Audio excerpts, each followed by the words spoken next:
Everyone, Carla here. I'm back with another 2-minute book review, and this week's book is Before the Fall by Noah Hawley. I'm having a hard time getting it to show up because of the glare off my lights. There we go.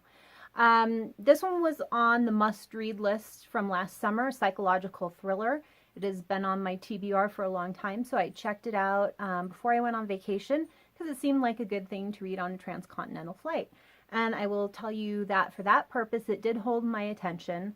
But I'm not so sure that I would say I loved this book. The story is about a private plane that crashes off of the coast of Martha's Vineyard, and the only survivors are an artist who wasn't supposed to be on the plane in the first place, and the 4-year-old son of one of the passengers. And he essentially swims 10 miles from shore back to land and saves the little boy's life and becomes a hero.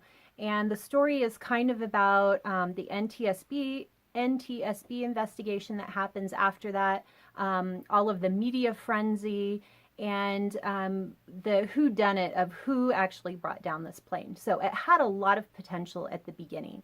The story is told between present tense in the perspective of Scott, who's the main character, the one who saved the boy, and then flashbacks of the events leading up to the crash in the perspective and the point of view of everyone else who was on the plane. So some of these points of view were really interesting. There was a lot going on in the backstory, but in the end, I was actually really disappointed in how the story closed. It set up with a lot of potential, a lot of really interesting possibilities, and I felt like the solution, the conclusion, was probably the most pedestrian and unsupported possibility. I felt like he was trying so hard to surprise us that it just didn't make any sense. I was really disappointed in the ending. I felt like the book had a ton of promise, but it just really didn't deliver on it. My other problem with the book was that while it had the potential to be interesting, there was so much narrative distance in the storytelling and the points of view of all the characters. I didn't care about any of them. I didn't find most of them particularly likable. The ones that were okay people, because there were a lot of creeps in this book, the ones that were okay people I just didn't care about because they were kind of boring.